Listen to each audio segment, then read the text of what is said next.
नमो श्री चैतन्य मनोभीष्टं स्थापितं जन भूतले स्वयं रूप कदामयं ददाति स पदान्तिकं वन्दे अहं श्री गुरु श्रीयुतपद कमलं श्रीगुरुन् वैष्णवांश्च श्रीरूपं साग्रजातं सहगण रघुनाथान्वितं तं सजीवं साद्वैतं सावधूतं परिजन सहितं कृष्ण चैतन्य देवं श्री राधा कृष्ण पादान् सहगण ललिता श्री विशाखा नितांश च हे कृष्ण करुणा सिंधु दीनबंधो जगत्पते गोपेश गोपिका कांतो राधा कांतो नमोस्तुते तप्त कांचन गौरांगी राधे वृंदावनेश्वरी वृषभानुसुते देवी प्रणमामि हरि प्रिय नमो महावदान्नाय कृष्ण प्रेम प्रदायते कृष्णाय कृष्ण चैतन्य नाम्ने गौरतीशे नमो नारायणं नमस्कृत्य नरं चैव नरोत्तमं देवीं सरस्वतीं व्यासं ततो जयमुदीरयेत् नमोऽयं विष्णुपादाय कृष्णप्रेष्ठाय भूतले श्रीमते भक्तिवेदान्त स्वामिनीति नामिने नमस्ते सरस्वती देवे गौरवाणी प्रचारिणे निर्विशेष शून्यवादी पाश्चात्य देश तारिणे वाञ्छाकल्पतरुभ्यश्च कृपा सिन्धुभ्येव च पतितानां पावनेभ्यो वैष्णवेभ्यो नमो नमः जय श्री कृष्ण चैतन्य प्रभु नित्यानंद श्री अद्वैत गदाधर श्रीवासादि गौर भक्त वृंद हरे कृष्ण कृष्ण कृष्ण हरे हरे हरे राम राम राम हरे हरे हरे तत्सत शुद्धि गौर भक्त मंडली आज के महाशिव चतुर्दशीते परम वैष्णव भागवत शास्त्र बोलছে निम्न गामान यथा गंगा वैष्णवानाम यथा शंभु नदीर मध्य श्रेष्ठ गंगा और वैष्णवेर मध्य श्रेष्ठ हच्छेन भोलानाथ जगन्नाथ बलदेव सुभद्रा महारानी की तो सेई वैष्णव चूड़ामणि शिव ठाकुरेर शिवरात्रि बोलें शिव चतुर्दशी बोलें एमनी पुण्य तिथिते आपनारा जारा एसेछेन आपनादेर जन्म जन्मेर भाग्य तो आमरा भागवत शेष करे निश्चयई आज के आमरा शिव ठाकुरके निये माहात्म्य निये कथा बोलबो कर्तृपक्ष आमार काछे जे सिलेबास धरिয়েছেন বলেছেন আজকে আমরা নতুন একটি স্কন্ধে যাব ষষ্ঠ স্কন্ধ চতুর্থ অধ্যায় আমাকে সিলেবাস দেওয়া 1 থেকে 4 বোর্ডে লেখার কথা ছিল 4 লেখা হয়েছে 1 2 কোনো অসুবিধা নাই তাহলে 1 2 আমরা সবাই পড়ব আর 4 3 4 আমি পড়ে নেব তাহলে তো হলো যাই হোক আজকে অমল পুরাণ শ্রীমদ্ ভাগবতমের আমরা একটি নতুন অধ্যায়ে প্রবেশ করছি ষষ্ঠ স্কন্ধের চতুর্থ অধ্যায়ে এই অধ্যায়ের নাম হচ্ছে ভগবানের উদ্দেশ্যে প্রজাপতি দক্ষের হংসগুহ্য প্রার্থনা তো 1 2 দুইটা লেখা আছে তাহলে 1 2 ভক্তদের কষ্ট যে দুইটা পড়তে 1 2 আচ্ছা শুধু 2 পড়লেও হবে একে বলেছেন শ্রী রাজা উবাচ দেবয়সুরনীনাম স্বর্গ নাগানাম মৃগ পক্ষিণাম সামাসিকতয়া প্রুক্ত ইয়াতু স্বয়ম্ভুবে অন্তরে তৈষ্যেব বেশমিচ্ছামি गे तुमते भगवान जता अनुसर्गम जया शक्ता संसर्ज भगवान पर श्री राजा उवाच देवयसुर निनाम स्वर्ग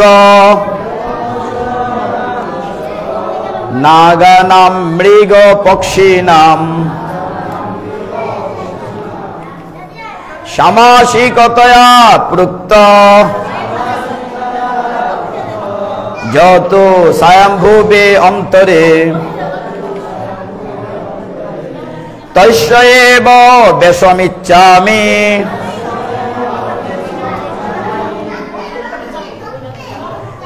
ज्ञातुं ते भगवान् जता अनुसर्गमया शक्ता ससर्ज भगवान् परः श्री राजा उवाच देवसुराणीनां स्वर्ग नागानां मृग पक्षिणां सामासिकतया प्रोक्त जतो स्वयंभुवे अंतरे तस्यैव वेशम् इच्छामि ज्ञेतुं ते भगवान् जता अनुसर्गम जया शक्त्या ससर्ज भगवान् परः कृपा करे बोलुन राजा उवाच देवयसुराणीनां स्वर्ग नाम्नीग पक्षिणां समासिकतया प्रोक्त जतो स्वयंभुव अंतरे स एवं पेशमिच्छामि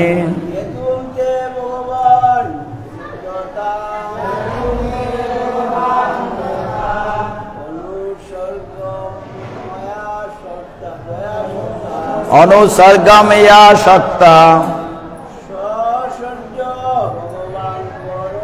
ससर्ग भगवान् पर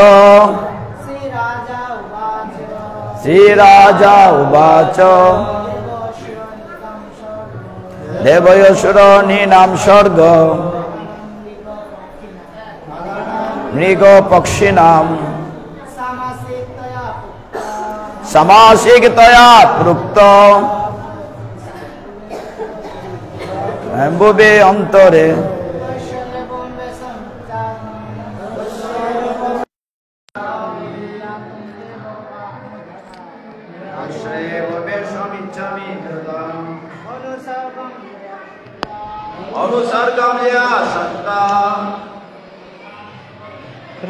हरे कृष्ण कृष्ण कृष्ण हरे हरे हरे राम राम राम हरे हरे শুধু গৌরভক্ত সজ্জন আপনারা দেখতে পাচ্ছেন বা ইতিমধ্যে অবগত আছেন যে আজকে মহাশিব চতুর্দশী চতুর্থের আবির্ভাব তিথি উপলক্ষে দূর দূরান্ত থেকে বিভিন্ন গ্রামগঞ্জ থেকে ভক্তগণ এসেছেন হবিগঞ্জ শ্রী শ্রী নরসিংহজি মন্দিরে ভগবান শিব ঠাকুরকে অভিষেক তথা স্নান করানোর জন্য।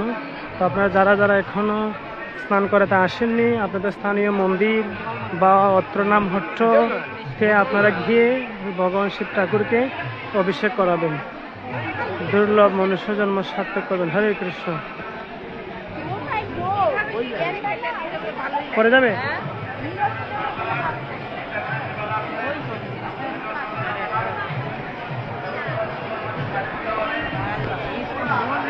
কিতা তুমি কিতা করো পর্যবেক্ষণ করো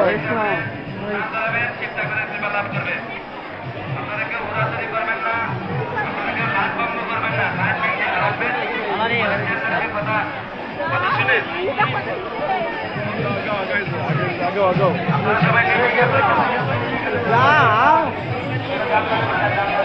Hare Krishna. Posadi, posadi.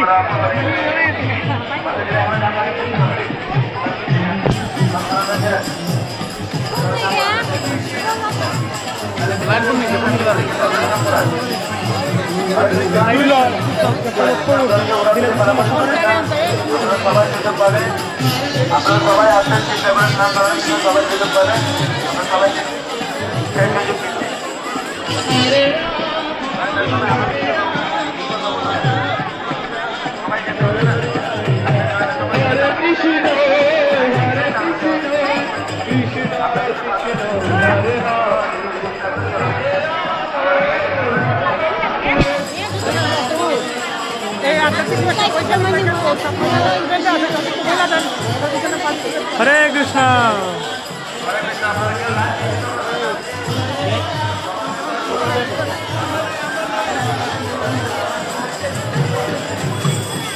দেখাইতে হবে কোন স্কল।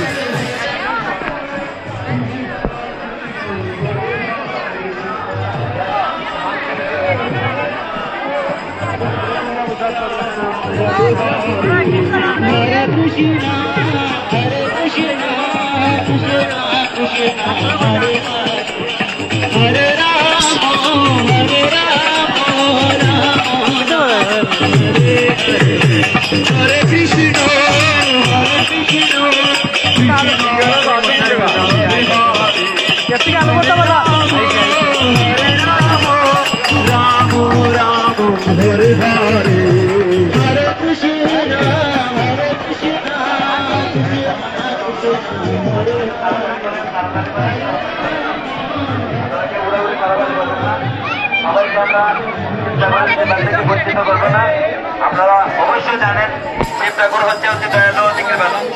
আপনারা যদি শিব ঠাকুরের স্মরণে অপরাধ করবেন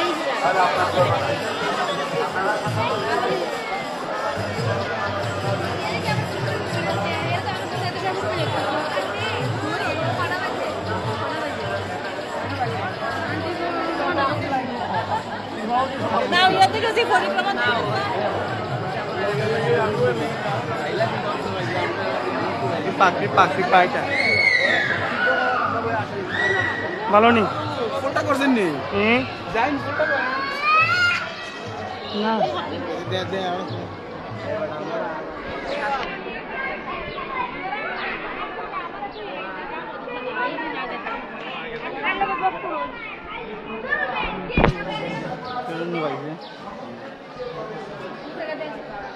ফাটাবো যা ফাটা যাও তাদের তাদের রাজ্যে রাজা না থাকলে কি হয়? এখানে প্রেসিডেন্ট তো নাই, কিছুটা এলোমেলো লাগছে কিনা? অবশ্যই লাগছে। তো রাজা না থাকাতে সেই সময় স্বাভাবিকভাবে কি হয়েছিল? চারদিকে জঙ্গল হয়ে গিয়েছিল, সমস্ত পৃথিবী বৃক্ষলতা গুল্মে ছেয়ে গিয়েছিল। আমরা 1971 সালে দেখেছি মহান মুক্তিযুদ্ধের সময় আমরা বাড়িঘর যখন ছেড়ে চলে গেছিলাম, অনেকে বাড়িঘরে উঠানে ঘাস উঠে গেছে, ঠিক না প্রভু? এরকম হয়েছে।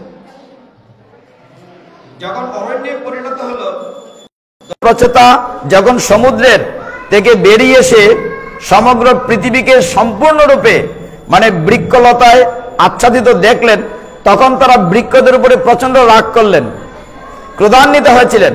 সেই প্রচেতারা সেই বৃক্ষগুলিকে ভস্মীভূত করার জন্য মানে পুড়ে ছাই করার জন্য প্রচন্ড ক্রোধ নিয়ে অগ্নি সৃষ্টি করেছিলেন।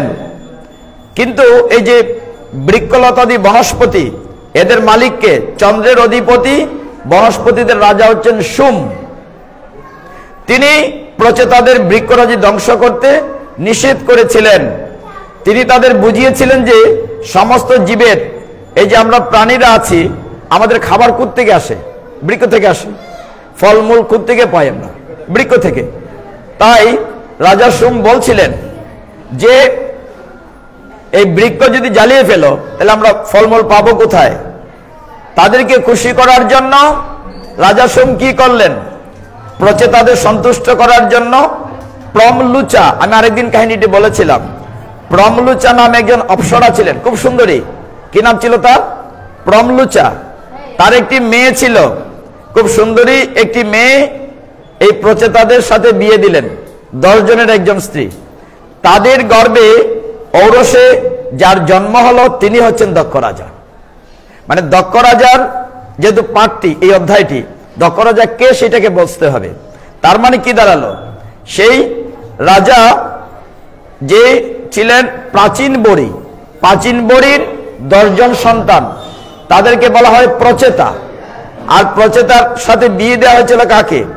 প্রমলুচা নামে অপ্সরার এক কন্যাকে। এবং এই কন্যার গর্ভে যিনি জন্ম নিয়েছিলেন তিনি হচ্ছেন দক্ষ রাজা। অর্থাৎ এই অধ্যায়টির নাম হচ্ছে প্রজাপতি দক্ষের হংসগুজ্জ প্রার্থনা। প্রার্থনাটা কি? এখানে সংক্ষেপে বলা আছে, পরমেশ্বর ভগবান অর্থাৎ পরমাত্মা এবং শ্রীহরি হচ্ছেন জীব এবং জড়া প্রকৃতি উভয়েরই নিয়ন্তা। এইভাবে সমস্ত অধ্যায়টি শুরু হয়েছে। অনেক বড়, না বলে শুধু অনুবাদটি বলি, 1 আর 2 আপনারা আমার সাথে সহযোগিতা করবেন। আমি শব্দার্থ যাচ্ছি না, শিব ঠাকুরের একটু মাহাত্ম্য আজকে আলোচনা করা দরকার। আমি শিবরাত্রি নিয়ে কথা বলবো, কাজে শুধু অনুবাদ বলে এখানে রেখে দেব। অনুবাদ আমার সাথে বলুন। জগন্নাথ বলদেব সুভদ্রা মহারানী কি, রাধা মাধব কি।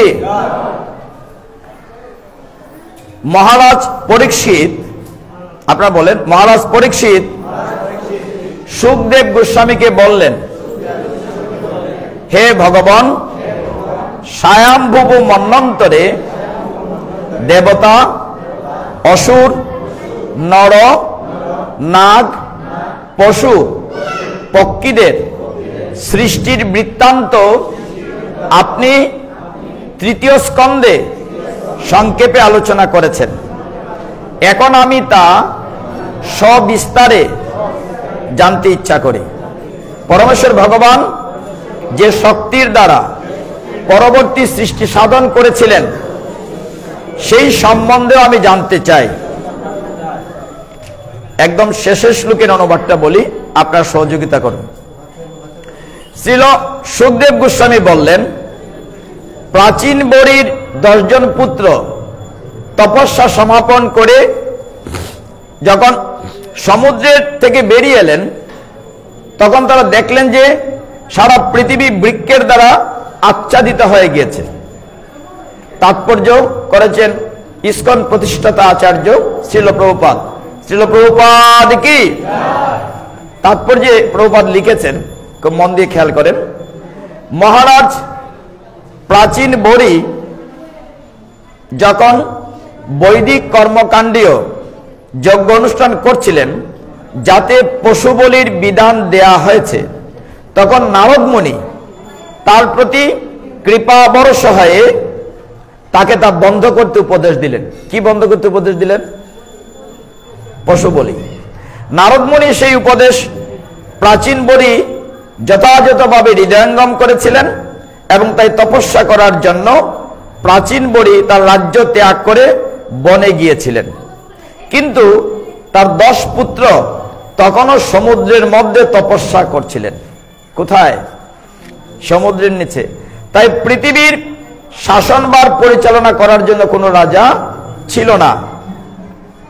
প্রচেতারা যখন সমুদ্রের মধ্য থেকে বেরিয়ে এলেন, তখন তারা দেখছিলেন যে সারা পৃথিবী বৃক্ষের দ্বারা আচ্ছাদিত হয়ে গেছে। প্রভুপাদ তাৎপর্যে লিখছেন, সরকার যখন কৃষিকার্যে অবহেলা করে, যা শস্য উৎপাদনের জন্য অত্যন্ত আবশ্যক, তখন ভূমি অনাবশ্যক বৃক্ষের দ্বারা আচ্ছাদিত হয়ে যায়। অনেক বৃক্ষের অবশ্য প্রয়োজনীয়তা রয়েছে, কারণ তা থেকে ফল ফুল উৎপন্ন হয়, কিন্তু অনেক বৃক্ষ আছে যেগুলা অনাবশ্যক, যাকে আমরা আগাছা বলি। সেই সমস্ত বৃক্ষের কাঠ ইন্ধনের রূপে ব্যবহার করা যায়। ইন্ধন শব্দের অর্থ কি আমরা জানি? ইন্ধন রূপে বলা হয়, ইন্ধন মানে জ্বালানি। জ্বালানি ওই রান্না করে যে জ্বালায়, যে গাছ খুব প্রয়োজন এগুলো কাটতে আমরা জ্বালাই। এই শব্দটা পরে আপনার প্রশ্ন করবেন, আগে উত্তর দিয়ে দিছি। ইন্ধন রূপে ব্যবহার করা হচ্ছে, মানে জ্বালানি কাঠ। এবং সেগুলি কেটে জমি পরিষ্কার করে তাদের কৃষিকার্য করা হয়। সরকার যখন অবহেলা করে, তখন কম শস্য উৎপন্ন হয়। ভগবদ গীতায় অষ্টাদশ অধ্যায়ের 44-এ বলা হয়েছে কৃষি গু রক্ষা বাণিজ্যং বৈশ্যকর্ম স্বভাবজম। বৈশ্যদের বৃত্তি অনুসারে কর্তব্য হচ্ছে কৃষিকাজ করা এবং গু রক্ষা করা। সরকার এবং ক্ষত্রিয়দের কর্তব্য সমাজের এই তৃতীয় বর্ণ বৈশ্যেরা, যারা ব্রাহ্মণ নয় এবং ক্ষত্রিয় নয়, তারা যেন যথাযথভাবে তাদের কর্তব্য সম্পাদন করে তা দেখা। ক্ষত্রিয়ের কর্তব্য মানব সমাজকে রক্ষা করা, আর বৈশ্যদের কর্তব্য প্রয়োজনীয় পশুদের, বিশেষ করে গাভীদের রক্ষা করা। এখানে শ্রীল প্রভুপাদের প্রাঞ্জল তাৎপর্য সমাপ্ত হয়েছে। শ্রীল প্রভুপাদ কি। দেখুন, আপনাদেরকে সৌভাগ্য, বিশেষ করে অন্যদিন ভক্ত থাকেন, কিন্তু বিভিন্ন পরিবার থেকে তো ভক্ত থাকেন না। থাকেন কি না? তা আপনারা কেন এসছেন আজকে? শিব ঠাকুরের অভিষেক করানোর জন্য। হ্যাঁ, আমরা কাঁচা বাংলায় বলি স্নান করানোর জন্য। এখন অভিষেক করার জন্য এসছেন। আপনার কত ভাগ্য কেন বলছি? শাস্ত্র বলছে নবম স্কন্ধে 8-9 অধ্যায়ে কি বলেছে? নিম্নগামান যথা গঙ্গা বৈষ্ণবানাম যথা শম্ভু। নদীর মধ্যে শ্রেষ্ঠ গঙ্গা, আর বৈষ্ণবের মধ্যে শ্রেষ্ঠ হচ্ছে শম্ভু, মানে কি শিব ভোলানাথ। তো কেন শ্রেষ্ঠ বলা হচ্ছে আজকে আমরা আলোচনা করব, এবং শিবরাত্রির মাহাত্ম্য নিয়ে আলোচনা করব, যা শ্রবণ করলে আপনাদের যুগ জন্মের পাপ দূর হয়ে যাবে। তো শিব ঠাকুরকে বৈষ্ণব শ্রেষ্ঠ বলা হচ্ছে,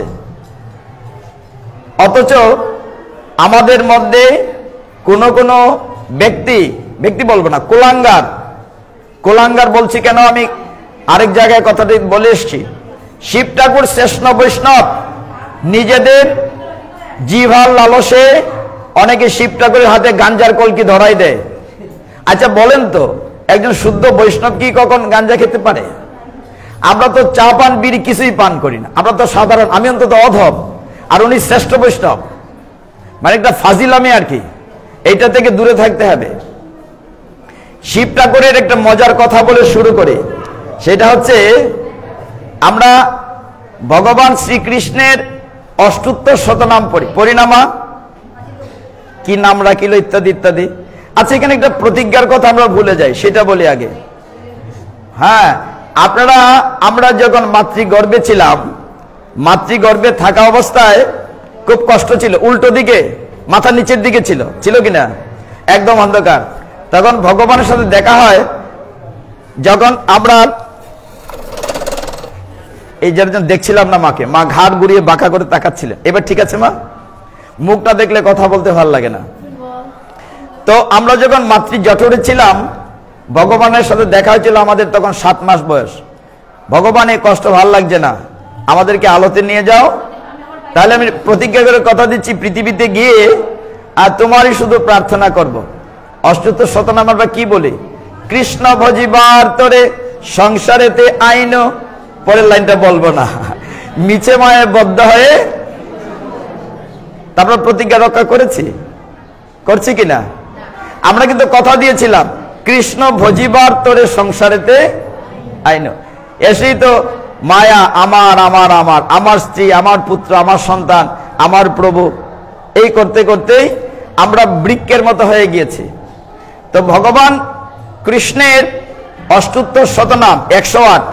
শিব ঠাকুরের নাম কত জানেন? শিবের মাহাত্ম্য ঢুকে গেছে, কিন্তু তারপর আবির্ভাব নিয়ে কথা বলবো, শিবরাত্রি নিয়ে বলবো। তো শিব ঠাকুরের নাম হচ্ছে 1000। কতটুকু বলেছিলাম? শুনলে অবাক হবেন। শিব ঠাকুরের 1000 নামের স্তুতি করে ভগবান নারায়ণ শিবের কাছ থেকে একটা প্রেজেন্টেশন উপহার পেয়েছিলেন, সেটা হচ্ছে সুদর্শন চক্র। এখন বলতে পারেন উল্টো পাল্টা হয়ে যাচ্ছে না?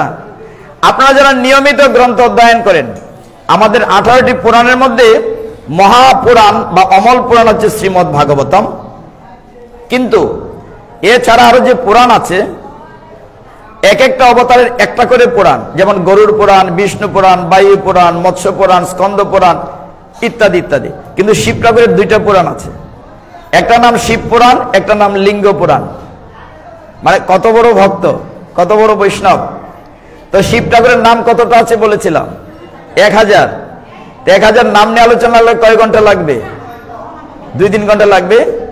আজকে রাত্রে এক জায়গায় যাব পাঠে, গোপালপুর, সেখানে কথা হয়েছে তাদের সাথে, আমাকে তারা 2.5 ঘন্টা সময় দেবে, শুধু শিব ঠাকুর নিয়ে কথা বলবো। এখানে সময় যেহেতু কম, আমি সংক্ষেপে বলবো। প্রভুর 9টার একটু বেশি হলে অপরাধ হবে না তো? আজকে অসুবিধা নাই। শিব ঠাকুরের আমি এখানে সামনে যা আছে তা ব্যাখ্যা দিই। শিব ঠাকুরের আপনারা যা জানেন, আমরা যখন কোনো বিপদে পড়ি, হরি বল, আমরা যারাই আসবো কথা না বলি। মাতাজিরা তো গপ গপ করছেন কেন? কথা না বলি। শিব ঠাকুরের খুব চমৎকার নাম, যেটি আপনারা এখন কাজ করে এসছেন, অভিষেক করিয়েছেন, বেলপাতা জল দিয়েছেন, এতেই শিব ঠাকুর খুশি। তিনি অল্পে তুষ্ট, তাই তার নাম আশুতোষ। অল্পে তুষ্ট, এই জন্য শিব ঠাকুরের নাম কি? আশুতোষ। শিব ঠাকুরের মাথায় জটা আছে, জটা আছে কিনা? এই জন্য শিব ঠাকুরের নাম ধৈর্যটি। মনে থাকবে প্রভু, অসুবিধা নাই, দরজা বন্ধ মনে থাকলেই হবে, এরপরে ভুলে গেলে আপত্তি নাই।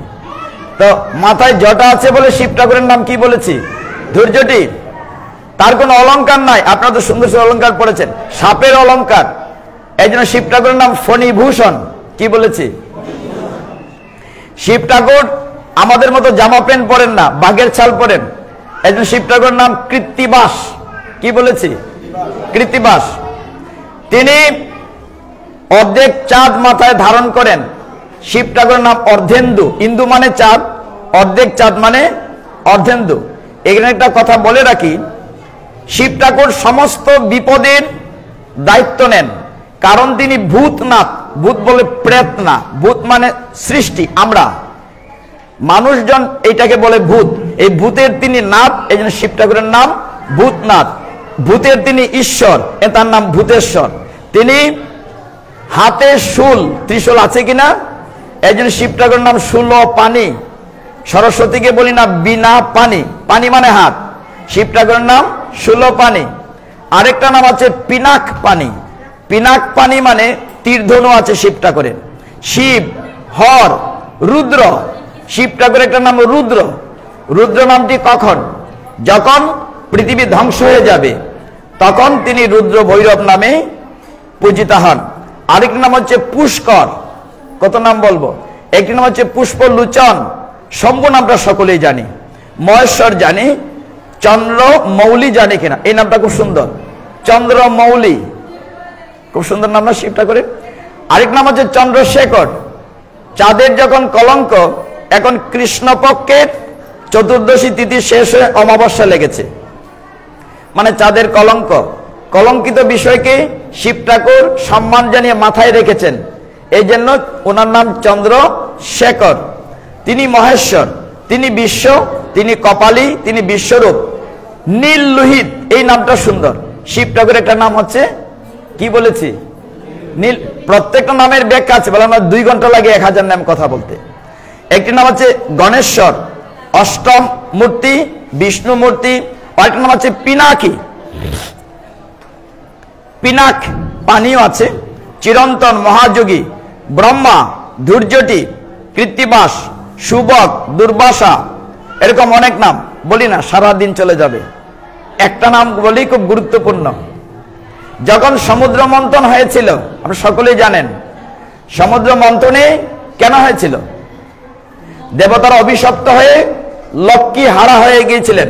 এই যে আপনার মায়েরা ঘরের লক্ষ্মী, আপনার ছাড়া মতো চলতে পারবো না, যে যা কথা কথা বলো, ঘরের লক্ষ্মী ঠিক না থাকলে সব ফেল। তো দেবতারা যখন লক্ষ্মী হারা, লোকে সমুদ্রে ডুবে গিয়েছিল, সমুদ্র মন্থনকে উঠানো হয়েছিল। সমুদ্র মন্থন বলে 1 ঘন্টা লাগবে, শুধু শিব ঠাকুরের জায়গাটা বলি। ধন্বন্তরী মধু নিয়ে, অমৃত নিয়ে ওঠার পূর্বে বিষ উঠেছিল। সমুদ্র মন্থনে কি উঠেছিল? বিষের নাম কি? কালকুট। বিষের নাম এত ভয়ঙ্কর বিষ, পৃথিবী জলে পড়ে ছাই হয়ে যাবে। পৃথিবীকে রক্ষা করো। কে রক্ষা করবে? ভূতনাথ, ভোলানাথ। যাও বাবার কাছে, তাকে ডাকো। তাকে ডাকা হলো, তিনি অঞ্জলি ভরে সমস্ত বিষ কণ্ঠে ধারণ করলেন। কণ্ঠ নীল হয়ে গেল, কি নাম? ভেরি গুড, একটাতে আপনারা পাস, 100তে 150 পাইছেন। হরি বল। তাহলে এই জন্য শিব ঠাকুরের নাম হলো নীলকণ্ঠ। তার নাম সুধী, প্রিয়, স্থপতি, জগদীশ, 1000 নাম। আমাদের মন্দিরের শিব ঠাকুরের নাম কি আমরা জানি? হ্যাঁ, না না, গঙ্গাধর শিব। হরি বল। আমাদের মন্দিরের শিবের নাম আমরা জানি না, নিজের ছেলের নাম মা ভুলে গেলে চলবে? চলবে না। তাহলে আরেকটা কথা বলে নেই, শিবটা, আচ্ছা, দরজায় গেইটে যে পাহারা দেয় তাকে আমরা বলি দ্বারপাল, আর যিনি তীর্থস্থান পাহারা দেন তাকে বলা হয় ক্ষেত্রপাল। কি বলা হয়? শিব ঠাকুরের এক এক ক্ষেত্রে এক এক নাম। পাহারা দেন যিনি ক্ষেত্রপাল, মথুরাতে তার নাম ভূতেশ্বর মহাদেব। কি নাম বলেছি? সর্বনাশ। গোবর্ধন, গিরি গোবর্ধন পর্বতে শিব ঠাকুর ক্ষেত্রপাল, সেখানে শিব ঠাকুর নাম চাকলেশ্বর মহাদেব। তিনি বৃন্দাবনে যেভাবে ক্ষেত্রপালের পাহারা দেন, সেখানে মহাদেবের নাম ধামেশ্বর মহাদেব। আপনি তো তীর্থ ভ্রমণ করে এসছেন, এগুলো খেয়াল করেছেন কিনা? বৃন্দাবনে ওনার নাম হচ্ছে ধামেশ্বর মহাদেব, কাম্যবনে শিব ঠাকুরের নাম কামেশ্বর মহাদেব, তারপরে নন্দগ্রামে নন্দীশ্বর মহাদেব। মানে কত বলবো? তো সেই শিব ঠাকুর চন্দ্রশেখর। আমাদের মন্দিরে শিব ঠাকুরের নাম কি হয়েছে? এত চিৎকার করে কথা বলতে হচ্ছে কেন? মাইকে তো কষ্ট দিচ্ছে, সাউন্ড কম। তো শিব ঠাকুরের আমাদের মন্দিরের নাম গঙ্গাধর। কেন গঙ্গাধর হলো এইবার একটু বলি। আমরা সকলেই জানি মাথায় গঙ্গা ধারণ করেছেন। একটু পিছনে যাই, পিছনে গেলে সময় লাগবে, কিন্তু সংক্ষেপে বলি। ভাগবতের, এইবার ঠিক আছে, আগে কোথাও একটা হয়েছিল, আমি চিৎকার করে কথা বলছিলাম। অষ্টম স্কন্ধে দশম অধ্যায় আছে, অষ্টম নবম স্কন্ধে রাজা রোহিতের ছেলে হরিত, হরিতের ছেলে চম্পক, চম্পকের ছেলে সুদেব, সুদেবের ছেলে বিজয়, বিজয়ের ছেলে বৃকর, বৃকর ছেলে রাহুক। এইখান থেকে বলি, রাহুকের 2 জন স্ত্রী ছিল। 2 জন স্ত্রীর মধ্যে একজন যখন সন্তান সম্ভবা ছিলেন, অন্য সতীনের যন্ত্রণায় তারা বনে গিয়েছিলেন। মাতাজি আত্মহত্যা করতেছিলেন স্বামী মারা যাওয়ার পরে, কিন্তু সন্তান সম্ভবা ছিলেন বলে মুনি নিষেধ করেছিলেন। উনি আবার ফিরে এসেছিলেন রাজ্যে, কিন্তু সতীনরা তার সন্তানকে নষ্ট করার জন্য বিষ খাইয়েছিল। বিষের সংস্কৃতে বলা হয় গড়। বিষকে কি বলে? সন্তান মরে নাই, সন্তান ভূমিষ্ঠ হয়েছে, গড়ের সহিত ভূমিষ্ঠ হয়েছে, এই জন্য তার নাম হচ্ছে সগর। রাজার নাম কি হয়েছে? সগর রাজা। সেই সগর রাজার পরবর্তী বংশধর যারা ছিলেন, এক স্ত্রী অসমঞ্জস, কেশিনীর গর্ভে একটা সন্তান হয়েছে অসমঞ্জস। আরেক স্ত্রী সুমতি, সুমতির গর্ভে সন্তান হয়েছে মাত্র 60,000। কতজন? 60,000, 60,000। ইয়েস, প্রবল প্রভু ইংলিশ করে দিয়েছে। এই যে গঙ্গাধর কথাটা বলার জন্য, তাহলে একটু পিছনে যেতে হবে। আপনার আমাকে কষ্ট করে 9:30 পর্যন্ত সময় দিবেন তো? ঠিক আছে, আচ্ছা। আমাদের নারদ মুনি খুব ভালো গান করেন নাকি? কিন্তু না, আমার চেয়েও বেসুরা। নারদ মুনি একদিন ইচ্ছে করে একটা গান করবেন, এখানে ভালো ভালো শিল্পীরা সামনে আছেন, বলতে আমি ভয় পাচ্ছি।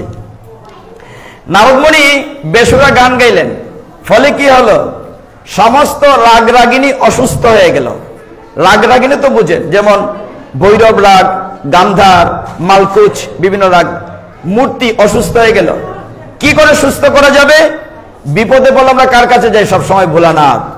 বাবা ভোলানাথ, তাদেরকে রক্ষা করো।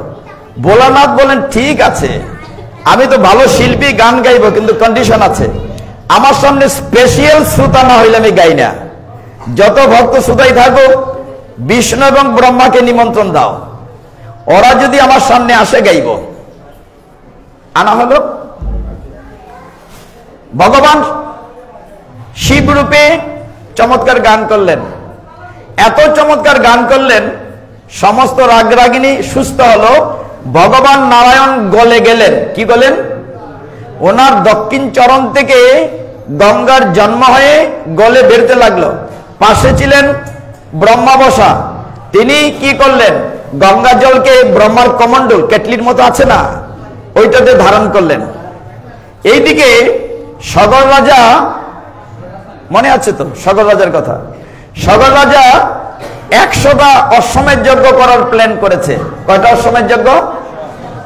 99টা করার পরে 100 নম্বর যজ্ঞ করবে।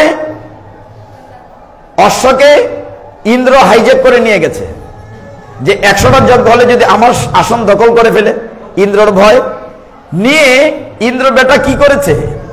পাতালে নিয়ে কপিল মুনির আশ্রমে ঘোড়াটাকে বেঁধে রেখেছে। এখন যজ্ঞ করবে, ঘোড়া নাই, ঘোড়া নাই। 60,000 ছেলেকে পাঠিয়েছে, যাও ঘোড়াটি খুঁজে নিয়ে আসো। খুঁজতে খুঁজতে তারা গিয়ে পেয়েছে পাতালের নিচে। আমি খুব সংক্ষেপ করছি। কপিল মুনির আশ্রমে ঘোড়া বাঁধা, 60,000 ছেলে। গিয়ে দেখে মুনি তপস্যা করছেন। ছেলেরা মন্দ বলছে, এই বেটা চুর, বাবার ঘোড়া তো চুরি করেছে, আবার ঢং সেজেছে, সাধু সেজেছে। খুব বকাঝকা করেছে। কপিল মুনির রাগে একেবারে বিশাল অবস্থা। আগুন, 60,000 ছেলে পুড়ে ছাই হয়ে গিয়েছে, ঘোড়া তো আর নাই। এইভাবে যখন ঘোড়াকে পাওয়া যায়নি, অসমঞ্জস সগর রাজার সন্তান চেষ্টা করেছে, পারে নাই। অসমঞ্জস সেজে ছেলে দিলীপ চেষ্টা করেছে, পারে নাই। দিলীপের ছেলে ভগীরথ, কোত্থেকে শুরু করেছিলাম 1500 আগের থেকে। ভগীরথ ওই মুনির আশ্রমে গিয়েছে অনেক জেনারেশন পরে, গিয়ে ঘোড়া কপিলের প্রার্থনা করে নিয়ে এসছে। কিন্তু দেখলো এখানে অনেক পোড়া ছাই, মানুষের দেহবংশ পড়ে আছে, অপমৃত্যু। কপিল মুনিকে বলল, হে মণিবর, আমার পূর্বপুরুষ কি করে উদ্ধার পাবে? বলে উদ্ধার পেতে পারে যদি গঙ্গারও পরশ, কি বলেছে কথাটা? গঙ্গার পরশ পেলে উদ্ধার পেতে পারে। গঙ্গা কোথায় আছে এখন বলেন? ব্রহ্মার কমণ্ডলে, মনে আছে তো? ভগীরথ চিন্তা করলো গঙ্গাকে আনতে হবে। ব্রহ্মার প্রার্থনা করলো, ব্রহ্মা খুশি হলেন। গঙ্গাকে মহাকাশে ছেড়ে দেওয়া হলো।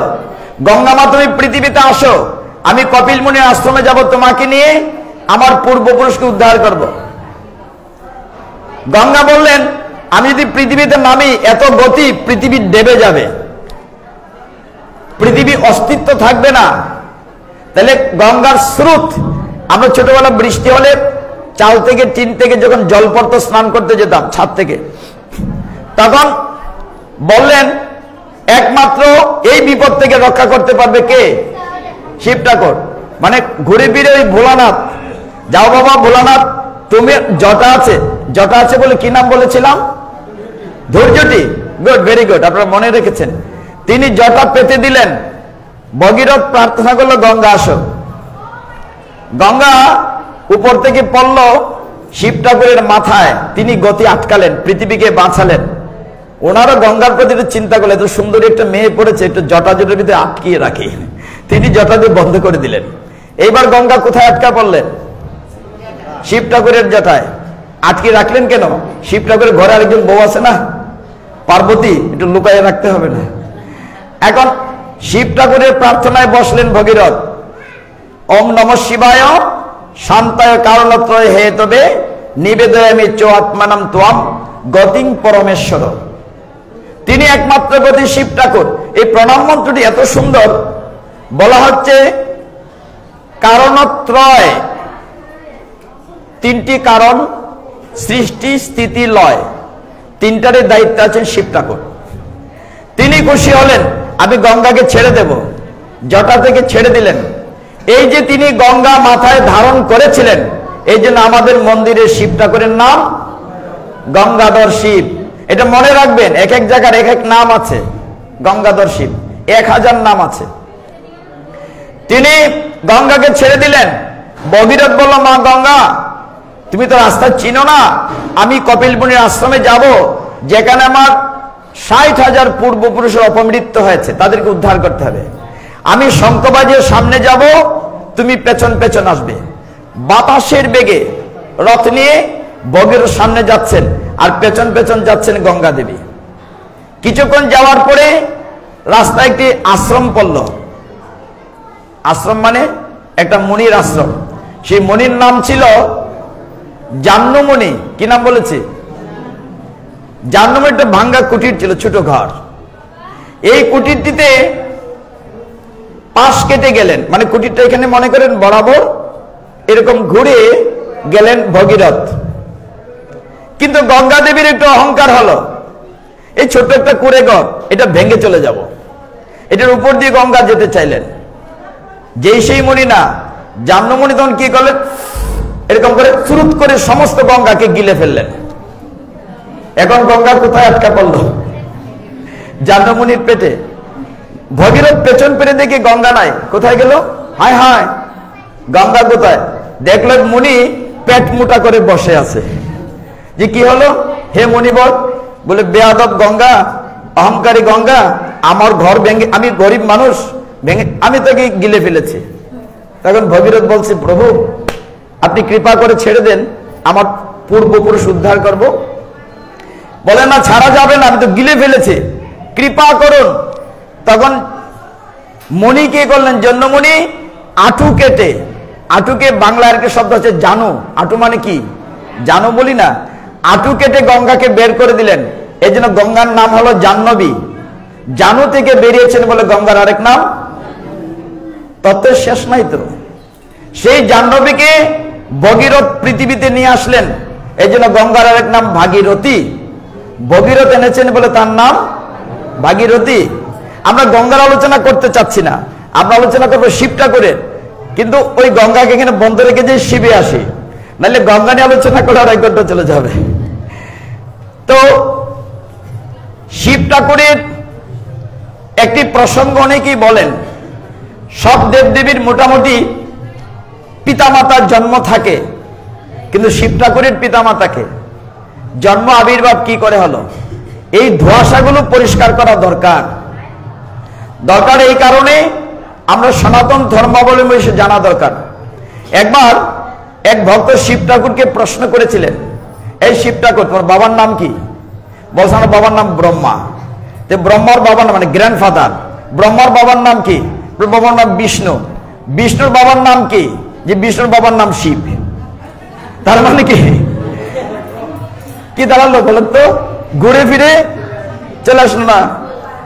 এখন চিন্তা করেন, স্বাভাবিক অনেক দেবদেবী যারা আছে তাদেরকে দেব বলি বা দেবী বলি। শিব ঠাকুরকে কি বলি? দেব আদি দেব। কি বলি? দেবাদিদেব মহাদেব। দেব আদি কথাটার ব্যাখ্যা বুঝেন। আদি মানে কি? একদম স্টার্টিং। তাহলে শিব ঠাকুরের আগে কেউ না। পৃথিবীর সৃষ্টির পরে যখন ঘোর অন্ধকার ছিল, এগুলো জেনে নেন কোথায় আছে? শিব পুরাণে আছে, স্কন্দ পুরাণে আছে, দেবী ভাগবত পুরাণে আছে। আমি শিব পুরাণ থেকে বলছি। সবশেষে শিবরাত্রির মাহাত্ম্য বলবো, উঠবেন না, এটা শুনে যেতে হবে। তো শিব ঠাকুর তখন আসেন নাই, সারা পৃথিবী অন্ধকার, প্রচন্ড অন্ধকার। বিষ্ণু ক্ষীরসাগরে শুয়ে আছেন, তার নাভি পদ্ম থেকে, নাভি মূল একটা পদ্ম ফুল প্রকাশিত হয়েছে। সেখানে ব্রহ্মা এবং বিষ্ণুর ভিতরে তর্কযুদ্ধ। কেমন তর্কযুদ্ধ? কে বড়, কে শক্তিশালী? বিষ্ণু বলছেন আমি, ব্রহ্মা বলছেন আমি, ফাইট। এমন সময় সেখানে শিব আসলেন। শিব এসে বললেন না, তোমাদের ঝগড়া থামাও। বলে কে শক্তিশালী প্রমাণ কি করে হবে? তখন দেখা গেল ব্রহ্মা এবং বিষ্ণুর মাঝখানে একটি অগ্নি স্তম্ভ, আগুনের একটি স্তম্ভ, আলোকিত স্তম্ভ প্রকটিত হলো। শিব সিদ্ধান্ত দিলেন, একজন উপরে যাও, একজন নিচে যাও, যে যেটার শীর্ষ শেষ মাথা দেখতে পারবে সে শ্রেষ্ঠ, তাকে বড় বলে আমি ঘোষণা করব। বিষ্ণু নিচের দিকে নামতে চাইলেন, ওই স্তম্ভটি বেয়ে নিচের দিকে, আর ব্রহ্মা উপর দিকে যেতে চাইলেন। কেউ কোনো কুল কিনারা পেলেন না। ব্রহ্মা শুধু চুরি করেছিলেন, মিথ্যে আশ্রয় নিয়েছেন সেটা বলতে চাই না। আবার ব্রহ্মার যদি এখানে ভক্তরা থাকেন আমার বিরুদ্ধে আবার নালিশ করবেন। ব্রহ্মা একজনকে ঘুষ খাইয়েছিলেন যে ওইখানে গিয়ে আমি পেয়েছি বলে তিনি চলে এসেছিলেন, আসলে পান নাই। তো সেই স্তম্ভটি হচ্ছে শিব, যাকে আমরা পরবর্তীতে শিব লিঙ্গের রূপান্তর দেখব, লিঙ্গের ব্যাখ্যা শেষে দেব। তো শিব ঠাকুর যখন কিছুই ছিল না তখন শিব ঠাকুর ছিলেন। এই জন্য শিব ঠাকুরকে বলা হয় দেবাদিদেব, আদিদেব, দেবতাদেরও আদিদেব। এই কারণে তিনি মহেশ্বর, পরমেশ্বর, ভূতনাথ ইত্যাদি ইত্যাদি। কাজে আজকে আপনারা যারা শিবরাত্রির অনুষ্ঠানে শিব চতুর্দশীতে ভগবান শিব ঠাকুরকে অভিষেক করার জন্য এসছেন, আপনাদের যুগ যুগ জন্মের স্বীকৃতি আছে, নাহলে আসতে পারতেন না, সবাই আসতে পারবে না। অনেকেই গতকালকে অভিষেক করিয়েছেন। আমার কাছে 5-7টা প্রশ্ন চলে এসছে অগ্রিম। এইটা একটা প্রশ্ন ছিল যে কেউ কালকে করেছে, কেউ আজকে করেছে। এটার ব্যাখ্যাটা একটু শুনেন 2 মিনিটে। আপনারা যারা নিয়মিত একাদশী করেন, উদাহরণটা দিলে বুঝতে পারবেন। একাদশী বেলা বলা হয়েছে দশমী বিদ্যা একাদশী নিষিদ্ধ, ঠিক কিনা? আমরা জানি কিনা? দ্বাদশী যুক্তটা করা যাবে। এখন শিব চতুর্দশী গতকাল সকালের দিকে ব্রহ্ম মুহূর্ত থেকে হিসাবটা হচ্ছে ব্রহ্ম মুহূর্ত। ব্রহ্ম মুহূর্ত আমরা চিনি কখন? সূর্যোদয়ের 1 ঘন্টা 36 মিনিট আগকে বলা হয় ব্রহ্ম মুহূর্ত। সূর্য ওঠার 1 ঘন্টা 36 মিনিট পিছনের সময়টাকে বলা হয় ব্রহ্ম মুহূর্ত। ব্রহ্ম মুহূর্তের গতকাল চতুর্দশী ছিল না, ছিল কি? চতুর্দশী লিখেছে তো 10টার পরে সামহাও। এই জন্য কৃষ্ণ ভক্তরা কালকে করে নাই। কিন্তু শাস্ত্র বলছে যারা শৈব্য শিবের ভক্ত, অনেক আছে না শৈব্য গানপত্য, শৈব্যরা করতে পারবে, কিন্তু কৃষ্ণ ভক্তরা গতকালকে অভিষেক করাতে পারবে না, কারণ গতকাল ব্রহ্ম মুহূর্তে চতুর্দশী স্পর্শ করে নাই। ত্রয়োদশী বিদ্যা চতুর্দশী পালন করা যাবে না। আজকে অমাবস্যা লেগে গিয়েছে, আজকে ব্রহ্ম মুহূর্তে চতুর্দশী স্পর্শ করেছে। কথাটা ক্লিয়ার কিনা? ব্রহ্ম মুহূর্তে চতুর্দশী টাচ করেছে। এর জন্য যারা কৃষ্ণ ভক্ত বৈষ্ণব তারা আজকে অভিষেক করাবে। ক্লিয়ার কথাটি? এই কথাটি সারা পৃথিবীর লোক দেখছে। এখানে ছলনার আশ্রয়ের কোনো সুযোগ নাই, যা শাস্ত্রে আছে তা বলতে হবে। এই কারণে আমরা আজকে শিব চতুর্দশীর ভগবান শিব ঠাকুরকে আমরা অভিষেক করিয়েছি। এইবার আমরা শিবরাত্রি নিয়ে কথা বলবো 15 মিনিট, তারপরে ছুটি দিয়ে দেব, বেশি বিরক্ত করবে না। শিবরাত্রি শব্দটি শুনতে কেমন লাগে? আনন্দ দেয় না? শিব কথার অর্থ কি? শিব মানে শান্তি, শিব মানে কল্যাণ, শিব মানে পবিত্র। এর স্থিতিতে কল্যাণ শান্তি কিছু নাই। এই যে আপনারা দুর্গা পূজা করেন, শিব ঠাকুর ছাড়া হয়? দুর্গা মায়ের উপরে দেখেন না ভোলানাথের ছবি থাকে বা ছোট বিগ্রহ থাকে। এই শিব ঠাকুর আপনি যখনই কোনো বিপদে পড়বেন, ভোলানাথ ইনি অল্পে তুষ্ট, এই জন্য তাকে বলা হয় আশুতোষ। এই কথাটি খুব গুরুত্বপূর্ণ। এবং শিব ঠাকুর একমাত্র দেবাদিদেব, ভগবানের শাক্তবেশ অবতার। একমাত্র তিনি যিনি ব্রাহ্মণ উচ্চ বর্ণ বলে কোনো ভেদাভেদ রাখেন না। তিনি একেবারে চণ্ডাল সাধারণ নিম্ন বর্ণ লোককেও তিনি খুশি হয়ে বরদান করেন। করেন কিনা? শিবের জীবনে আমরা অনেকবার দেখেছি। স্কন্দ পুরাণে শিবরাত্রির কাহিনীটি এবং শিব পুরাণে কাহিনী প্রায় একই রকম, কিন্তু নাম ভিন্ন। যেহেতু শিবের কথা বলছি, শিব পুরাণ থেকে বলি। শিব পুরাণের 74 অধ্যায়, কত অধ্যায় বলেছি? 74, চ্যাপ্টার 74। 74 অধ্যায়ে শিব পুরাণে 294 পৃষ্ঠায় শিবরাত্রির মাহাত্ম্য আছে। শাস্ত্র বলছে শেষে গিয়ে যারা শিবরাত্রির মাহাত্ম্য পড়বেন, যারা শুনবেন, তাদের সমস্ত পাপ মুহূর্তে নিঃশেষ হয়ে যাবে। এত মাহাত্ম্য শিবরাত্রির মাহাত্ম্য। শুধু শুনলেই, একটু মন দিয়ে খেয়াল করুন।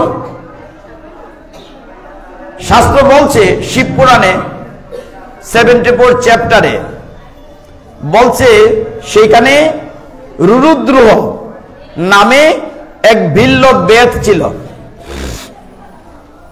কথাটা কঠিন হয়ে গেল, সহজে বলি। বেদ ছিল। বেদ মানে কি? যে পশু শিকার করে, তাকে বেয়াদ বলে, বৈজফলা আকার ধনা বেদ। তার নাম ছিল ভিল্ল, রুরুদ্র বিল্ল, ছোটটা বলি ভিল্ল। কি নাম ছিল? শাস্ত্র বলছে তার চেহারা কালো কুৎসিত ছিল, ভয়ঙ্কর, রুরুদ্র, খুব ভয়ঙ্কর চেহারা। সেই বেদ কি করত? প্রতিদিন পশু শিকার করে তার পরিবার খাওয়াতো, চালাতো। সেই ভিল্ল বেদ যখন পশু শিকার করে সংসার চালাতো, তিনি নিশ্চয় অনেক পাপ করত, নিরীহ পশু হত্যা করত। একদিন এই কৃষ্ণপক্ষের ত্রয়োদশী তিথিতে সে জানে না, পাহাড়ে গিয়েছে হরিণ শিকার করার জন্য। দুর্ভাগ্য, সারাদিন ভিল্ল একটি হরিণও শিকার করতে পারে নাই। এদিকে তার স্ত্রীর কথা মনে হয়েছে, মায়ের কথা মনে হয়েছে, অভুক্ত সন্তানের কথা মনে হয়েছে, যে কি করে তাদের মুখে আহার দেবে। সারাদিন সমস্ত বনে ঘুরেছে ভিল্ল, ঘুরতে ঘুরতে যখন কোনো খাবার শিকার পায় নাই, সন্ধ্যা হয়ে গিয়েছে। রুরুদ্র বিল্ল কি করলো? একটা জলাশয় খুঁজলো, যেখানে একটা পুকুর মনে করেন, ছোট্ট পুকুরের কাছে সন্ধ্যা হয়েছে। বিল্ল চিন্তা করলো যে যদি আমি এখানে রাত্রে অপেক্ষা করি, অনেক হরিণ রাত্রেবেলা জলপান করতে আসে কিনা। ওই জলাশয়ের পাশেই একটি গাছ ছিল, সেই গাছে উঠে গামছা দিয়ে নিজেকে লতা পাতা দিয়ে গাছের সাথে বাঁধলো, বেঁধে আর তার সাথে একটি ব্যাগ ছিল, চামড়ার ব্যাগ, যেটাকে আমরা ভেস্তি বলি, ওইটাতে জল ছিল। রাত্রে যদি জল পিপাসা পায় তাহলে নামবে কি করে? গাছের মধ্যে সে জলের ব্যাগ রেখে তীর ধনুক নিয়ে চুপ করে বসে আছে, অপেক্ষা করছে। আমরা প্রহর বুঝি কিনা? প্রহর, এক প্রহর কয় ঘন্টা? কয় ঘন্টা? 3 ঘন্টা। 3 ঘন্টায় এক প্রহর, তাহলে 24 ঘন্টায় কয় প্রহর হয়? 8। ওই যে আমরা নাম কীর্তন করি না, অষ্টপ্রহর, নামযজ্ঞ, 16 প্রহর, 32 প্রহর। প্রহর মানে 3 ঘন্টা। তাহলে যদি অষ্টপ্রহর হয় একটা দিন রাতে, রাতের জন্য হইল 4 প্রহর। সন্ধ্যা 6টা থেকে গণা শুরু হয়। 6, 7, 8, 9, 6 পরে 7, 8, 9, 10, 11, 12, 1, 2, 3, এইভাবে 4টা প্রহর। রাত্রকে কয়টা ভাগে ভাগ করা হয়? 4টা প্রহর, 3 ঘন্টা 3 ঘন্টা করে 4টা প্রহর। বিল্ল গাছে অপেক্ষা করছে, হঠাৎ করে চুক চুক চুক চুক চকচক করে জলপানের আওয়াজ পেল, তার ঘুম ভাঙলো। নিচে তাকিয়ে দেখলো একটি সুন্দর হরিণ জলপান করতে এসছে। সাথে সাথে সে তীর যোজনা করলো, তো গাছে তো নড়াচড়া হলো। সে কিন্তু জানে না কোন গাছে উঠেছে। এই গাছটি ছিল বেল গাছ। কি গাছ ছিল? বেলের আরেকটি সুন্দর শব্দ আছে, তার নাম হচ্ছে শ্রী। বেলকে বলা হয় শ্রীফল। কি বলে? শ্রী অর্থ কিন্তু লক্ষ্মী, মানে শব্দের ব্যাখ্যা দিলে অনেক সময় লাগবে, সুন্দর বা লক্ষ্মী। তো সেই বিল্লবেদ যখন তীর ধনুক যোজনা করলো, গাছে একটু নাড়াচাড়া খেলো, জলের বেগ যে রেখেছিল সেখান থেকে জল পড়লো। পর তো পর একটা বেল পাতার উপরে পড়লো। সে জানে না কিন্তু কোথায় আছে। বেল পাতা জলসর নিচে পড়লো। সৌভাগ্যবশত ওই বেল গাছের নিচে একটা শিবলিঙ্গ ছিল। তাইলে রাত্রির প্রথম প্রহরে একটি বেলপাতার জলসর শিব ঠাকুরের মাথায় পড়ল, যে আপনার যে অভিষেক করালেন। শিব ঠাকুর মনে মনে খুব খুশি, যাক বেটা আমার অভিষেক করিয়েছে প্রথম প্রহরে। হরিণকে যে মারতে গেল, হরিণ কথা বদলে উঠলো, রাখো রাখো, আমাকে মেরো না, আমার সংসার আছে, আমি আমার স্বামীকে সন্তানকে বুঝিয়ে এসে বলবো তুমি আমাকে মারবে। বিল্লবেদ গাছ থেকে বলছে, তুমি তো চালাক কম না, আমি তোমায় ছেড়ে দিয়ে চলে যাও। বলে না, আমার কথা দাম আছে। শিব পুরাণে হরিণদের কথা নিয়ে 10 পৃষ্ঠা আছে। এত চমৎকার কথা, এতগুলো বলা যাবে না, সংক্ষেপে বলি একটা কথা। হরিণ বলছে আমাদের শিক্ষণীয় এখানে কি, হরিণ বলছে আমার দেহটি তুমি বলছো শিকারের পরে তোমার মা তোমার স্ত্রী সন্তানকে খাওয়াবে, আমি খুব খুশি হয়েছি। হরিণ বলছে আমার জীবনটি সার্থক, অন্যের সেবায় লাগবে, আমি জীবন দিয়ে দিলাম, তুমি মেরে ফেলো, একটু সময় দাও। এখানে শিক্ষণীয় কি? হরিণ বলছে আমি তো একদিন মরেই যাব, দেহটা মাটিতে পচে যাবে, কিন্তু এই দেহটা যদি অন্যের সেবায় লাগে তাহলে আমার জীবনটি সার্থক। আমরা মানুষ হয়ে তাই চিন্তা করি কখনো? একটু ভাবুন না, এই দেহটি অন্যের সেবায় ভগবানের সেবায় লাগাতে পারি কিনা। হরিণ বলছে বিল্লবেদ হরিণীকে ছেড়ে দিয়েছে। হরিণীকে খুঁজতে খুঁজতে স্বামী মানে পিতা হরিণ চলে এসছে। সে এসে যখন জল চুকচুক করছে, আবার বিল্লবেদ তাকিয়ে দেখি আগেরটা ছিল এরকম, এটা একটু মোটা সুটা, আরে তো তার লাভই হলো, চিকনটা গেছে মোটাটা আসছে, এবার আমি ওকে মারব। যে মারতে চেয়েছে, যখন মারতে চেয়েছে হরিণ কথা বলেছে একই ভাবে যে আমাকে মেরে তুমি কি করবে? বলছে আমি স্ত্রী পুত্রকে খাওয়াবো। বলছে ভালো হলো, আমার জীবনটি সার্থক, তবে আমাকে একটু সময় দাও, আমি পরিবারকে বলে আসি। তারপরে ছেলেরা আসলো, মেয়েরা আসলো, সবাই একই কথা বলে বলে চলে গেল। এখানে চারটা অংশ। যখন হরিণকে দেখেছে, আবার তীর যোজনা করতে গিয়ে বৃক্ষ নড়াচড়া হয়েছে, জল পড়েছে বেলপাতা সহ শিবলিঙ্গের উপরে। রাত্রির দ্বিতীয় প্রহর, এইভাবে তৃতীয় প্রহর, চতুর্থ প্রহর তখনও বাকি। আচ্ছা আমরা কি জানি শিবরাত্রিতে 4 প্রহরে শিবের অভিষেক করাতে হয়, ঠিক কিনা? প্রতি প্রহরে রাত্রি জাগরণ করে দুধ দিয়ে, দই দিয়ে, ঘি দিয়ে, মধু দিয়ে, 4 প্রহরে দুধ, দই, ঘৃত, মধু। 4 প্রহর না পারে অন্তত 1 প্রহর। আপনারা অন্তত 1 প্রহর তো করেছেন, রাত্রি না দিনে করেছেন। বিল্লবেদ যখন তৃতীয় প্রহরে নিজের অজান্তে জলসহ বিল্লপত্র শিবলিঙ্গে ফেললেন, ওইদিকে বাড়ি থেকে মিটিং হলো গুহাতে, হরিণ হরিণী সন্তানেরা। হরিণী বলছে আমি আগে গিয়েছি, তোমরা থাকো, আমি কথা রাখি, আমি যাব নিজেকে বিলিয়ে দিতে। হরিণ বলল তুমি গেলে হবে না, সন্তানরা মা হারা হয়ে যাবে, মাতৃহারা হলে আমি কি করে বাচ্চাদেরকে রাখবো। হরিণী বলল স্বামীকে তুমি গেলে হবে না, আমি না হয় মা, কিন্তু ওদের অভিভাবক নাই, পিতা হারালে সন্তানরা বাঁচবে কি করে? সন্তান দিলে আমরা যাই, তোমরা থাকো। যখন তর্ক হচ্ছিল, সিদ্ধান্ত হচ্ছিল আমরা সবাই যাই। তার মানে কি আত্মত্যাগে কত তৃপ্তি। সবাই বলে আমরা সবাই যাই। সবাই ওই গাছের নিচে গেলে তখন চতুর্থ প্রহর। এইবার সবাইকে দেখে বিল্লবেদ খুব খুশি হলো, যাক বাবা, ছেড়েছিলাম একটাকে, পেয়েছি অনেকটা, আমার আজকে অনেক শিকার হবে। সে তীর যোজনা করেছে, আবার জল সহ বিল্লপত্র শিবলিঙ্গের উপরে পড়েছে।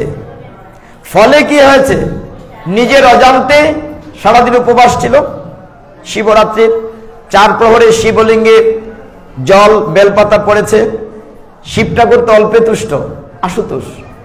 সেইখানে স্বয়ম্ভু ভগবান শিব ঠাকুর সেখানে আবির্ভূত হলেন। ওম নমঃ শিবায়, ওম নমঃ শিবায়, ওম নমঃ শিবায়। শিব ঠাকুর আবির্ভূত হলেন। বিল্লবেদ তো দেখে ভয় পেয়ে গেল, তুমি কে? বলে তুমি না আমার জল বেলপাতা দিয়েছ। সাথে সাথে বিল্লবেদের ভিতরে যে ক্রোধ, পশু হত্যা করার যে প্রবৃত্তি, অসুর প্রবৃত্তি, দস্যু প্রবৃত্তি নাই হয়ে গেল, শেষ। সে একজন ভক্ত হয়ে গেল। হে দেবাদিদেব মহাদেব, আমার কি করণীয়? বলে তুমি শুধু চেয়ে দেখো। দেখলো হরিণগুলা অদৃশ্য হয়ে গেছে। দেখতে দেখতে শিবলোক থেকে রথ এসেছে, হরিণগুলা দিব্যদেহ ধারণ করে সরাসরি শিবলোকে চলে গিয়েছে। এই বিল্লবেদও বাড়ি থেকে যখন সব বলল, তার পরিবারের সবাই শিবের ভক্ত হয়ে গেল এবং জীবন অবসানে সকলেই দিব্যদেহ ধারণ করে ভোলানাথ শিবের শিবলোকে গমন করলেন। হরি বল। এই শিব পুরাণের এই ৭৪ অধ্যায়ে বলা হয়েছে আপনারা এই কলিযুগে একাদশী ব্রত ছাড়া আরেকটি সহজ ব্রত হচ্ছে শিব চতুর্দশী ব্রত। এইটা যেন আমরা পালন করি।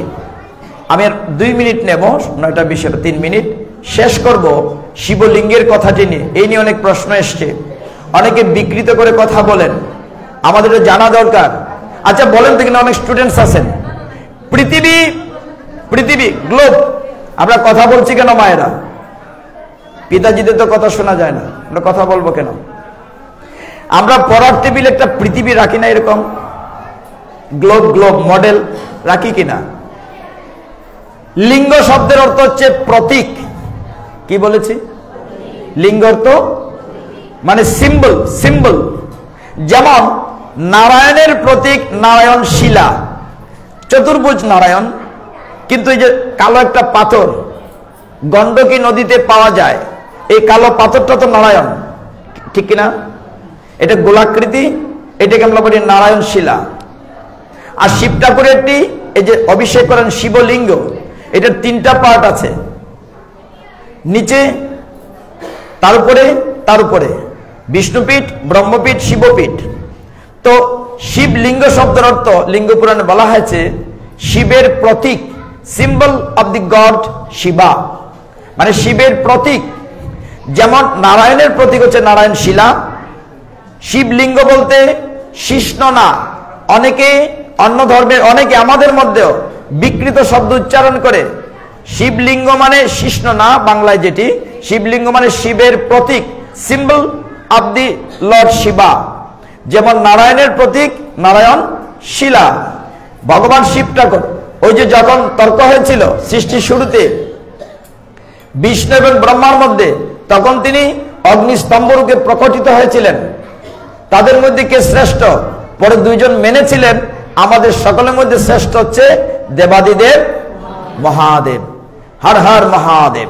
তো তিনি লিঙ্গরূপে পূজিত হন লিঙ্গরূপে, এবং তার মধ্যে 3টি শক্তি বিরাজমান। এই জন্য তার প্রণাম মন্ত্র আমরা কি বলি? কারণ ত্রয় হেতবে। কারণ কয়টা বলি? ত্রয় মানে 3, অর্থাৎ সৃষ্টি, স্থিতি, লয়, রজ সত্য তম, সত্য রজ তম 3টা গুণের যিনি মিলিত শক্তি দেবাদিদেব মহাদেব ভোলানাথ। তো আমি 9টা 20 শেষ করতে পেরেছি। কারো যদি কিছু জিজ্ঞাসা থাকে 2 মিনিট সময়, তারপরে ক্লোজ করব। বলেন। ভগবান বিষ্ণুর তপস্যা করেন। প্রশ্নটা শুনেছেন কিনা? উনি প্রশ্ন করেছেন ভোলানাথ কার তপস্যা করেন?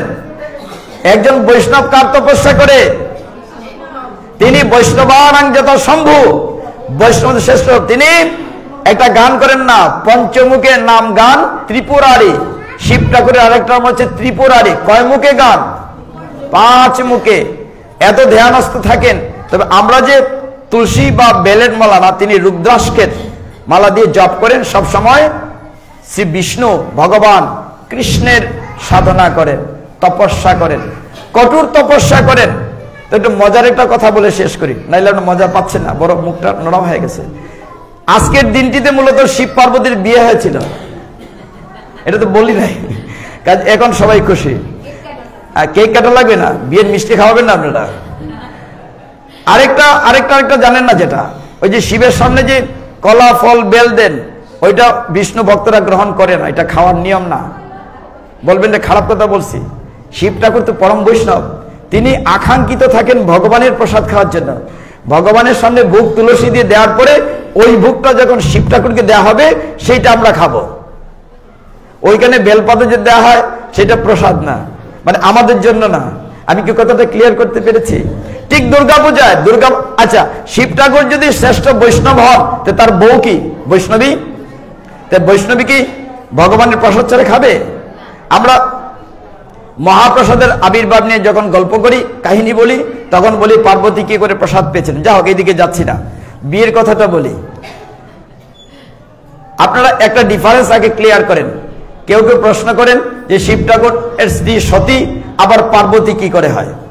যেরকম না, দক্ষযজ্ঞের আজকের কাহিনীতে দক্ষের কন্যা সতী ঠিক আছে, সতীর সামনে স্বামী নিন্দা করেছে, সতী অগ্নি সমাধি নিয়েছে, শিব ঠাকুর কাঁধে নিয়ে স্ত্রীকে কত ভালোবাসতো, তার ডেড বডিটি কাঁধে নিয়ে সারা পৃথিবী ঘুরেছে।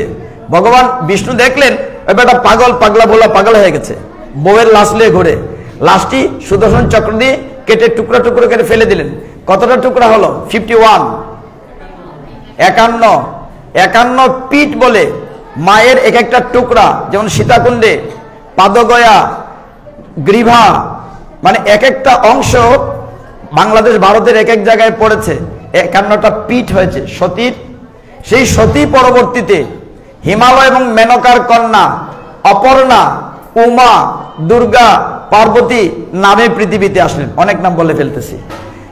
দুর্গা আমার একটা নাম হচ্ছে উমা, একটা নাম হচ্ছে অপর্ণা। আজকে মাতাজিরা শিব ঠাকুরকে জল দিয়ে অনেকে মনে মনে অনেক কিছু প্রার্থনা করেছেন নাকি, কিরকম স্বামী চাই। অনেকে শাস্ত্র বলছে অবিবাহিতা হয়তো সে চাইলেন, তাহলে বিবাহিতা নারী পুরুষরা তারা জল দিলেন কেন? শাস্ত্র বলছে একজন ভক্ত বৈষ্ণব শিব ঠাকুরের কাছে জাগতিক কিছু চায় না। একজন ভক্ত কি চায়? তুমি পরম বৈষ্ণব, ভগবানের পার্সোনাল একবারে কাছের লোক, প্লিজ দয়া করে ভগবানের চরণে আমার মতি দিও। হরি বল। আমরা কি চাই? এই শিব ঠাকুর তো ভগবানের একেবারে নিজের মানুষ, পরম বৈষ্ণব, তুমি যদি একটু রিকমেন্ডেশন করো আমার দরখাস্তের মধ্যে, তাহলে আমি ভগবানের চরণ থাকতে পারবো। ভক্তের প্রার্থনা সেটা। তো শিব ঠাকুরের এই দিনে বিয়ে হয়েছিল। পার্বতী একটি নাম অপর্ণা, এই কথা বলতে চাচ্ছিলাম। অপর্ণা মানে কি? পর্ণা অর্থ কি জানি? পর্ণা মানে পাতা, পর্ণ পাতা। হিমালয়ের গহীন জায়গায় পার্বতী শিব ঠাকুরকে স্বামী রূপে পাওয়ার জন্য এত এত সাধনা করেছেন। খালি একদিন জল ঢাললেই হবে না, শিবের মতো স্বামী, মানে এত সাধনা করেছেন। তিনি একটি পচা পাতাও খান নাই, এই জন্য তার নাম অপর্ণা। বিয়ে ঠিক হলো, ভোলানাথ বরযাত্রী নিয়ে আসতেছেন কোথায়? মেনকার বাড়িতে। মেনকার ইচ্ছে হলো দেখি আমার মেয়ে এত সাধনা করে কেমন স্বামী চুজ করেছে। দোতলায় থেকে দেখতে চাইলেন মেনকা। শিব ঠাকুর আসতেছেন মার্সিডিজ গাড়ি, মানে ষাঁড়ের উপরে। শিব ঠাকুরের গাড়ি 7 সিটার মার্সিডিজ, তিনি ষাঁড়ের উপরে আসতেন, গায়ে এই ছাই বর্ষ মাখা। আর তার বরযাত্রী হলো শ্মশানের ডাকিনী যোগিনী ভূত পেরেত, মানে হেভি হেভি বরযাত্রী। এখন মায়ের ইচ্ছা হলো আমার মেয়েটিকে কার সাথে বিয়ে দিচ্ছে একটু দেখি। তিনি তাকিয়ে দেখে ফিট হয়ে গেলেন যে আমার মেয়ে এরকম একটা স্বামী চুজ করেছে। আর লুক পেল না, শ্মশানবাসী। শিব ঠাকুর দেখলে সর্বনাশ। ওই মেনকার মাথায় জলটল দেয়া হলো। তখন শিব ঠাকুর আবার নিজের রূপ দেখালেন, সুপুরুষ সুন্দর রূপ দেখে খুশি হলেন। শিব ঠাকুরের পরনে কি ছিল? বাঘের চাল। এই জন্য শিব ঠাকুরের নাম কি? কৃত্তিবাস। এখানে ব্রিলিয়ান্ট আছে তো মনে রাখতে পেরেছে।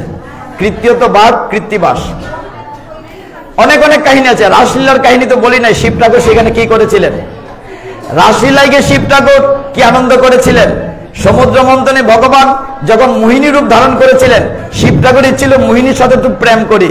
তখনকার অনেক কাহিনী আছে, শিব ঠাকুরের তো কাহিনী বলা যাবে না। এই জায়গাটা শেষ করি বিয়েটা। আপনারা তো বিয়ের মিষ্টি খাওয়াবেন না, তবু কথাটা বলে ফেলি। এখন মেনকা তো ফিট হয়ে গেল, সুন্দর রূপ দেখলো। ছেলে আসছে, বর, পরনে কিসের চাল? বাঘের চাল। এই হর পার্বতীর বিয়েতে তুমি পিছনে কথা বলছো কেন? না তোমার ছুটি। প্রশ্ন আমি সুযোগ দেব, 1000 প্রশ্নের সুযোগ দেব, 1000 প্রশ্ন। তো মেনকা, আমাদের যেটা জানা দরকার সনাতন শাস্ত্রে, আমরা যে বিয়ে করি 7 পাকে, এক সময় বিয়েতে প্রতি পাকে ধ্বনি দেওয়া হতো হর পার্বতী কি, কিন্তু এখন ধ্বনি দেওয়া হয় না, ডিজে বাজে। আমাদের বিয়েটা ওইখান থেকে এসছে। এখন জামাই আসছে, জামাইকে রিসিভ করবে মা, মা মেনকা রিসিভ করবে। দই হচ্ছে মঙ্গলের প্রদীপ, মঙ্গলের প্রতীক। এখন ভোলানাথ বলছে মা যা দাও দাও, হাত দই দিয়ে ধোয়াবে। এখন ভোলানাথ তো মার সামনে গিয়েছে কি, তার বাঘের চাল সামনে থেকে খুলে গিয়েছে, খবর নাই। সাথে সাথে পিছন পিড়েছে, পিছন পিড়েছে, জামাই পিছন পিড়েছে। একটা কাপড় আনো, পর্দা ধরেছে, বাম হাত পিছন দিয়ে বলছে মা তুমি যা দাও দিয়ে দাও, যাকে আমরা দধি মঙ্গল বলি। এটা কোত্থেকে এসছে? ওই শিব ঠাকুরের বিয়ে থেকে। আমাদের দুর্ভাগ্য হলো সনাতন ধর্মের এই বিষয়ে আলোচনা হয় না। আমার মতো নরাদমকে না বসার আলোচনা কে করবে? হাত বাড়িয়ে দিয়ে মা তুমি যা দাও দাও, দধি দিয়ে হাত ধুইয়েছেন, মঙ্গল করেছেন, ছিঁড়া আংটি শিব ঠাকুরের আঙ্গুলে পরিয়ে দিয়েছেন। সেইখান থেকে আমাদের দধি মঙ্গল এসছে। শিব ঠাকুরের আজকে বিয়ে, হ্যাপি ম্যারেজ ডে না anniversary, happy anniversary to lord Shiva. তো হর পার্বতীর ম্যারেজ ডেতে আপনারা এসছেন, এত বরযাত্রী। আর শিব ঠাকুরের বরযাত্রী কারা ছিল? এই শ্মশানের মশানের লোক। ঠিক আছে, এখন বলেন প্রশ্ন কি?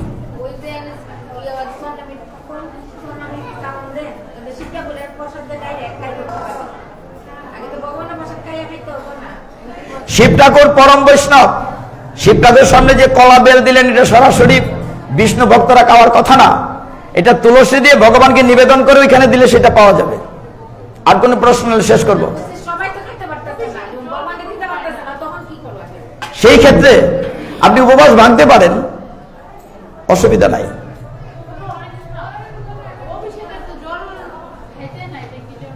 ওই যে বললাম, এটা ভগবানকে দেওয়া হয় নাই। ভগবানের নিবেদিত বস্তু ছাড়া শিব ঠাকুর গ্রহণ করেন না। ইয়েস প্রভু বলেন।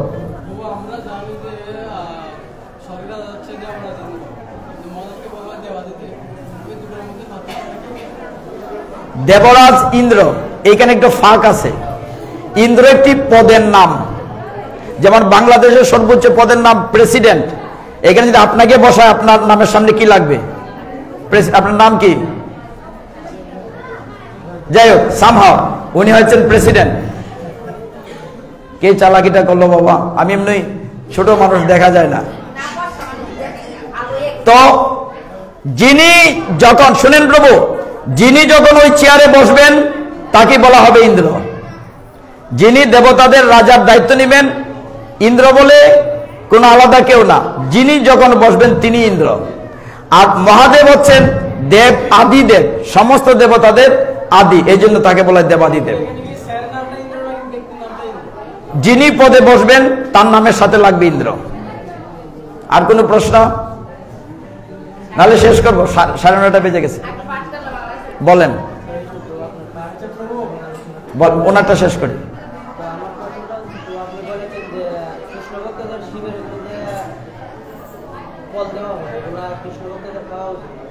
তো আমরা দেখতে পাচ্ছি যে শিব ঠাকুরকে যে অভিষেক করানো হচ্ছে, যে দুধ দিয়ে অভিষেক করানো হচ্ছে, তাহলে এটা তো হচ্ছে চরণামৃত।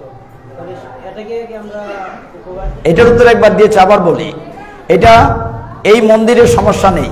কেন সমস্যা নেই আপনারা জানেন কিনা? ঠিক 4:15 মিনিটে শিব ঠাকুরকে জাগরণ করানো হয়েছে, শিব ঠাকুরের পূজা হয়েছে, স্নান করানো হয়েছে। ওই যে স্নান করানো হয়েছে ওইটার সাথে আজকে যে আপনার বিষয় সেটা মিশে যাচ্ছে, অতএব সেটা পান করতে পারবেন। হরি বল। আগে ভগবানেরটা নিয়ে এখানে দেওয়া হয়েছে। আমাদের প্রতিদিন মন্দিরে 3 বেলা এখানে ভোগ নিবেদন করা হয়, তারপর শিব ঠাকুরকে দেওয়া হয়। আর কোনো প্রশ্ন নাই? বাচ্চা গেল বাবা, 9:30 বলেন।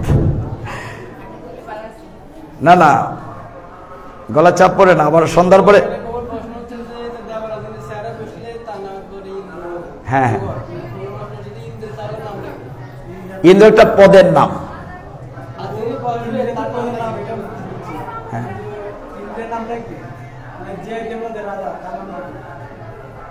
যিনি যখন যিনি বসবেন, এই জন্য নামটা ফিক্সড করে বলা হয় নাই। XYZ যখনই পদে আসীন হবেন তখন তাকে দেবরাজেন্দ্র বলা হবে। নিশ্চয়ই নাম আছে, নিশ্চয়ই নাম আছে। এক একজনের এক একটা নাম আছে, এক একজন ব্যক্তি চেঞ্জ হয়, এটা চেঞ্জ হয়। আর কিছু না থাকলে ক্লোজ করব। হরি বল। বলেন প্রভু।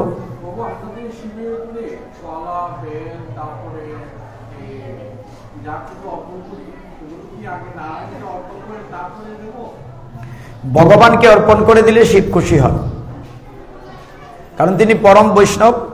একইভাবে দুর্গা পূজায়, আরেকটু ক্লিয়ার করি কথাটা, যেহেতু সারা পৃথিবীর লোক দেখছে, অনেকেই বিল্লপত্র দ্বারা মা দুর্গার সময় আদি গোপালের ঠুঙ্গার মিষ্টি না টিকিট লাগায় বেলপাতা দিয়ে দেয়। এটাকে বলে নির্মাল্য। নির্মাল্যর প্রসাদ এক না। মা দুর্গা পরম বৈষ্ণবী। কোন কোন মন্দিরে আলাদা ভোগ আরতি করে ভগবানের কাছে, রাধা মাধবের কাছে নিবেদন করে এনে দুর্গা মাকে দেয়া হয়, সেটা দুর্গা মা আনন্দের সাথে গ্রহণ করেন।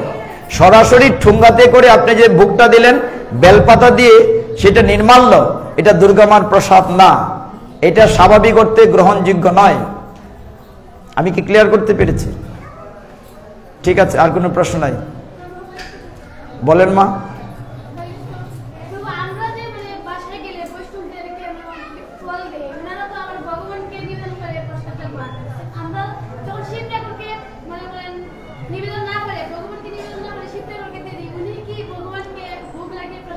নিশ্চয়ই এই কাজটা তো আপনার। আপনি যখন আজকে সকালে শিব ঠাকুরকে দিলেন কলা বেল, আপনি মনে মনে স্মরণ করেন ভগবানকে যে ভগবান তোমাকে দিচ্ছি, তুমি নিবেদন গ্রহণ করো, এখন তোমার ভক্ত শিবকে দিলাম, তাহলে তো হয়ে গেল। সরাসরি শিব ঠাকুর গ্রহণ করেন না। আপনি একজন ভক্ত হিসাবে, আমরা যেমন বাইরে সাধারণ ভক্তরা ভগবানকে নিবেদন না করে কিচ্ছুটি খায় না, জলের বোতল খেলেও, জলের বোতল জল পান করলেও শ্রী বিষ্ণু কইয়া পান করে কিনা? সাধারণ জল পিপাসা লাগলো একজন ভক্ত শ্রী বিষ্ণু বলে জল পান করে, ভগবানকে নিবেদন করে সেটা পান করে। কাজে আপনি ভক্ত হিসাবে স্মরণ করেন না যে ভগবান আমি তোমাকে নিবেদন করেছি, তুমি গ্রহণ করো, আর তোমার প্রসাদটি আমি শিব ঠাকুরকে দিচ্ছি, হয়ে গেল। ঠিক আছে, আর দেরি করছি না। আরেকটা প্রশ্ন মা।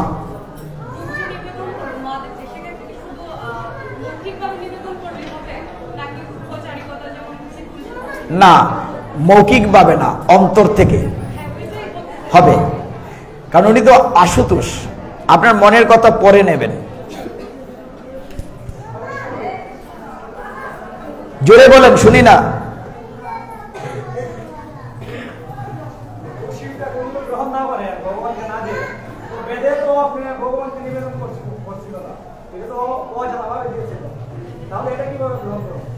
গুড, এই জন্য শিব ঠাকুরের নাম আশুতোষ।